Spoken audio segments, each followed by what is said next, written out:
لطائف یوں سمجھ لیجیے کہ انگریزی میں سینسرز کہتے ہیں. دو ان میں سے لطائف جو ہیں وہ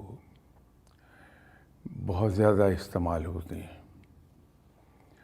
ایک ہے قلب اور دوسرا نفس. اچھا.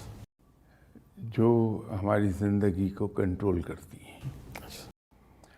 کہ اگر کسی شخص کا بدقسمتی سے راستہ تھوڑا بدل گیا اور وہ اتنا ڈیزائربل نہیں رہا جتنا ہونا چاہیے،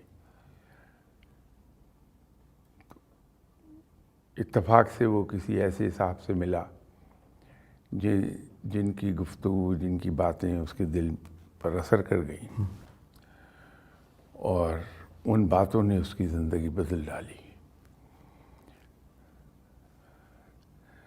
تو بندہ وہ راہ چھوڑ کر ایک ایسی راہ پر آ گیا جو بڑی ڈیزائربل ہے.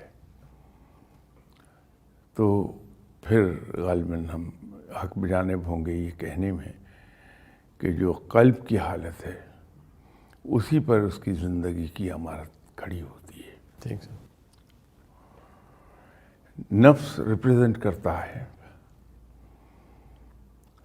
انسان کی زندگی میں جو برائیاں ہیں، جو ایسی خواہشات ہیں جو بہت زیادہ پسندیدہ نہیں ہیں، تو اس کو ہم منسوب کر دیتے ہیں اس کے نفس کی حالت سے. تو یہ تمام جو ہیں وہ لطائف اس طرح سے گنے جاتے ہیں اور ان کو پڑھ کے یا سن کے خواہش یہ ہوتی ہے کہ کاش میں بھی اس راہ پہ چل جاؤں اور میرے اندر بھی یہ غیر مرئی قوتیں پیدا ہو جائیں. لیکن ہماری نظر اس چیز پر نہیں رہتی کہ ان صاحب کو اس مقام تک لانے کے لیے کس قسم کی مشکلات سے گزرنا پڑا ہے، کیا مشقتیں، کیا مجاہدے کیے ہیں انہوں نے، اور ان کی تمام تر زندگی تلوار کی دھار پر چلتے ہوئے گزری ہے. وہ نمایاں نہیں ہوتی ہمارے سامنے. اگر کہیں ہم اس چیز کو استعمال کر لیں، لوگوں کو ادھر کو لے جانے کے لیے جہاں ان کی زندگی